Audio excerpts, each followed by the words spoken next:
yang dari kelompok 6 ingin membawakan materi tentang pola ruangan desa kota dan interaksinya dengan peta grafik dan diagram.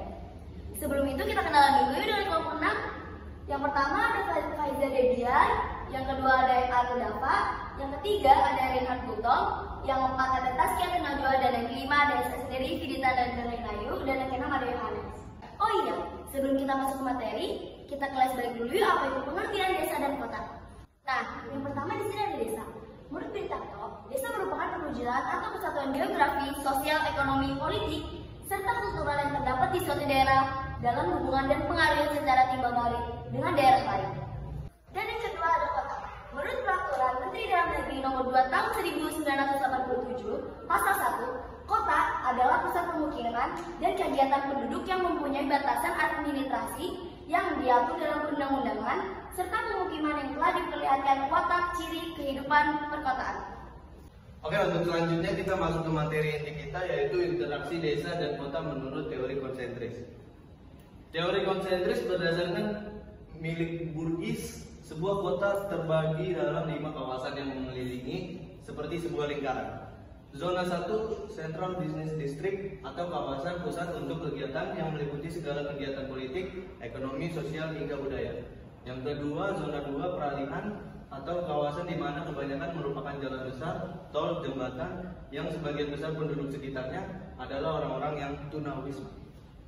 Dan yang selanjutnya adalah zona 3 atau pemukiman pekerja. Kawasan ini banyak dihuni oleh para pekerja. Kebanyakan orang yang bekerja akan cenderung memilih tempat tinggal yang tidak jauh dari lingkungan kerja mereka. Yang selanjutnya adalah zona 3 atau pemukiman pekerja. Kawasan ini banyak dihuni oleh para pekerja. Kebanyakan orang yang bekerja akan cenderung memilih tempat tinggal yang tidak jauh dari lingkungan kerja mereka. Dan selanjutnya adalah zona 4 atau pemukiman kelas menengah. Kawasan ini lebih banyak dihuni oleh orang-orang yang cenderung memiliki finansial yang juga lebih baik dari penduduk di kawasan lain. Dan zona kelima yaitu pengelaju. Kawasan ini bisa jadi merupakan daerah pinggiran atau bisa juga merupakan daerah perbatasan dengan kota atau provinsi lain.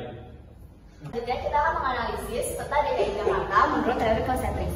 Yang pertama ada zona Central Business District, yaitu pusat kegiatannya berada di daerah Jakarta Pusat yang berwarna pink. Dan yang kedua zona 5 atau juga yang biasa disebut dengan zona penglaju.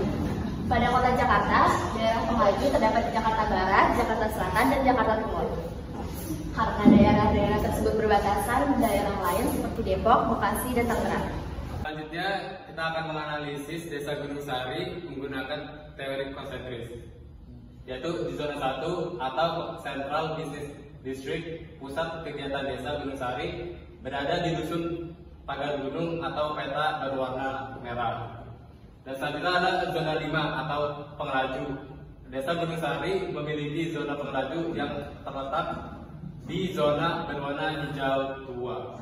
Sini. Selanjutnya adalah interaksi desa dan kota dengan diagram. Bisa kita lihat diagram kota Jakarta lebih berkembang daripada desa Gunung Sari. Nah, selanjutnya kita akan membahas interaksi desa dan kota dengan tabel.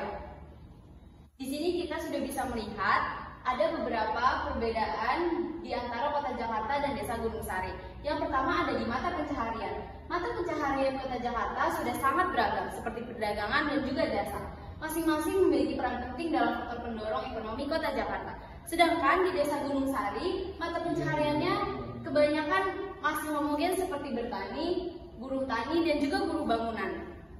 Nah, yang kedua ada budaya. Di kota Jakarta, budayanya sudah meluntur karena masyarakatnya sudah bersifat rasionalis. Sedangkan di desa Gunung Sari, adat istiadat yang masih dipegang kuat dan gotong royongnya juga masih sangat utuh karena desa Gunung Sari masih bersifat tertutup. Nah, selain ada perbedaan, di tabel ini juga ada persamaannya loh. Seperti yang bisa kita lihat, yang pertama ada lembaga masyarakat. Lembaga masyarakat di kota Jakarta dan desa Gunung Sari sudah berjalan dengan baik. Yang kedua, ada pendidikan. Pendidikan di kota Jakarta dan desa Gunung Sari sudah sama-sama terpenuhi. Yang kelima adalah layanan masyarakat. Layanan masyarakat di kota Jakarta dan desa Gunung Sari sudah terpenuhi. Kami dari kelompok 6 mengucapkan sekian dan terima kasih. Wassalamualaikum warahmatullahi wabarakatuh.